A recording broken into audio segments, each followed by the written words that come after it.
Der Fahrstuhl fährt hoch zum Club. Die Tür geht auf, gehe in den Club hinein und werde von mehreren Frauen umarmt begrüßt. Dann gehe ich zur ersten Frau hin und fordere sie selbstbewusst zum Tanz auf. Einen Monat vorher. Der Fahrstuhl fährt hoch zum Club. Nervosität und Unsicherheit kommen hoch. Gehe ich da jetzt echt einfach alleine rein? Ich steige aus, gehe zur Tanzfläche, warte einen Moment am Rand, bis ich meinen ganzen Mut zusammennehme und die erste Frau zum Tanz einlade. Sie tanzt leider nur kurz mit mir, denn ich treffe leider nicht mal den Takt der Musik. Doch wie schaffte ich es nun, so selbstbewusst zu werden? Meine Geschichte. Ich lade euch ein auf einen Spaziergang durch Bali mit mir, denn heute erzähle ich euch, wie sich meine Motivation zum Tanzen mit der Zeit entwickelt hat und warum ich überzeugt bin, dass es jeder Mann unbedingt ausprobieren sollte. Also es war folgendermaßen. Ich Single in Dresden, als Softwareentwickler zu Hause arbeitend. Dadurch wenig soziale Kontakte im Alltag und mit den Frauen auf der Straße ansprechen, würde es auch noch nicht so richtig klappen. Nach ein wenig Recherche im Internet und den weit entfernten Rat meiner Oma im Kopf, es doch mal mit einem Tanzkurs zu probieren, war ich motiviert, es doch mal zu wagen. Und so schaute ich mich das erste Mal nach Kursen in der Stadt um. Alles ausgebucht.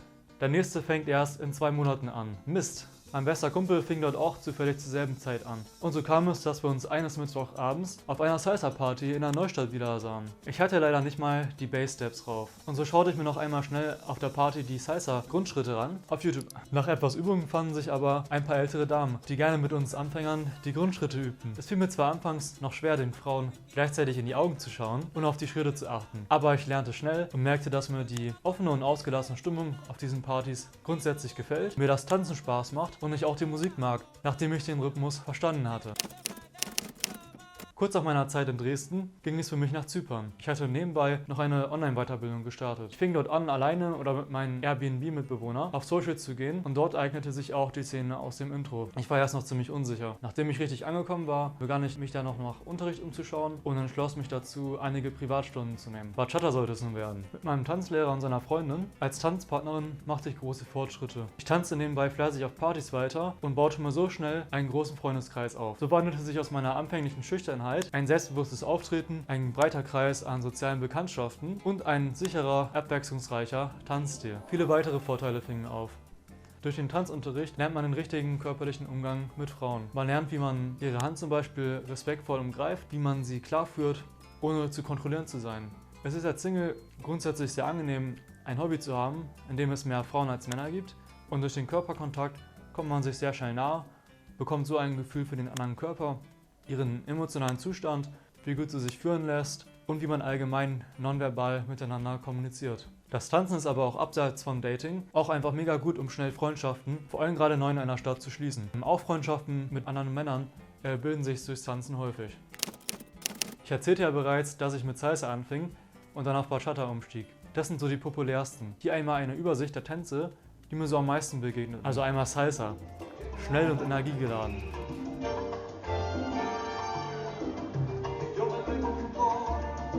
Bachata, etwas ruhiger als Salsa und sinnlicher, deshalb gerade für Anfänger etwas besser.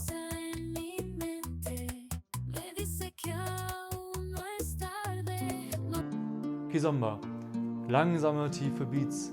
Man tanzt mitunter ziemlich eng miteinander, ist also ebenfalls sehr intim, vom Rhythmus her aber freier als die ersten beiden. Dann haben wir noch Zouk, das habe ich persönlich noch nicht ausprobiert, aber es soll ein sehr fließender und hypnotischer Tanzstil sein. Ich fokussiere mich auf jeden Fall erstmal auf Bachata und lerne dann die anderen Tänze, was mir dann auch viel leichter fallen wird, da man so eine Art Grundgefühl fürs Tanzen entwickelt. Nach meiner Zeit auf Zypern und einem kleinen Abstecher zu Weihnachten in Deutschland ging meine Reise also weiter nach Ostasien. Und ich fragte mich, gibt es hier solche Tänze überhaupt? Und ich dachte mir, ich probiere es einfach mal aus und schaue mich um. Angekommen in Thailand verlor ich erst ein wenig den Fokus, denn es fiel mir schwer, die richtigen Tanzschulen zu finden. Ich hatte es mit dem Bachata-Unterricht also fast schon aufgegeben. Also auf Google Maps hast du nichts gefunden. Aber dann habe ich zufällig über eine Eventseite einen Kizomba-Kurs gefunden. Und ich dachte mir, ich probiere ihn mal aus. Dann habe ich mich mit den Leuten dort connected. Und Überraschung, es gibt dort tatsächlich auch einige Bachata-Events, also sogar in Ostasien. Meine Reise ging dann noch in weitere Länder wie Indonesien und China und überall probierte ich das Tanzen aus. Ich war generell ziemlich überrascht, dass lateinamerikanische Tänze auch in Asien so beliebt sind. Überall gibt es große Tanzszenen. Nach etwas Eingewöhnung fand ich mich immer zurecht und probierte mich dann in der jeweiligen lokalen Szene aus. Der Unterricht war jedes Mal etwas anders. Lokal geprägt natürlich, was ganz cool war.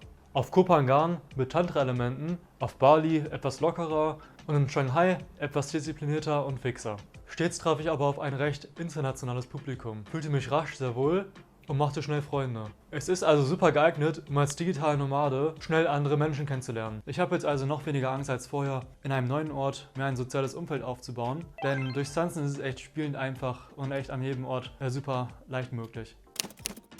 Mit der Zeit probierte ich mich also in verschiedenen Ländern aus und mir wurde so bewusst, abgesehen vom Dating-Aspekt, dem intensiven Körperkontakt, den Üben des Augenkontakts mit Frauen, zum Beispiel was einfach eine extrem gute Übung für den Alltag ist, passierte etwas anderes. Ich entwickelte eine große Leidenschaft für das Tanzen an sich und empfand auch große Freude an weiteren Aspekten, wie den körperlichen Selbstausdruck, das elegante Bewegen und das Lernen der aufwendigen Figuren. Ich genieße es jedes Mal, wenn die Musik ertönt und der Tanz losgeht. Es ist eine super Sache zum Abschalten, ohne großes Nachdenken, Smartphone-Stimulation, einfach zu fühlen und sich dem Tanz hinzugeben. Es ist also eine super Sache, nicht nur um gut Frauen kennenzulernen, sondern auch als Ausgleich im Alltag zur Entspannung.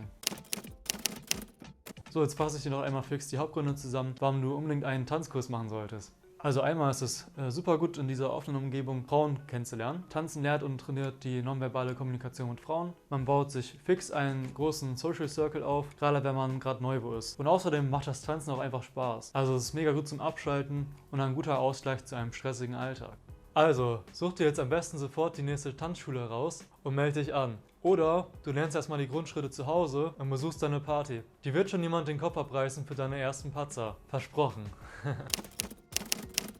Ich bleibe jetzt erstmal auf Bali, aber ich habe vor, im Herbst nach Kolumbien zu fliegen und da eine der weltweit besten Tanzszenen zu genießen.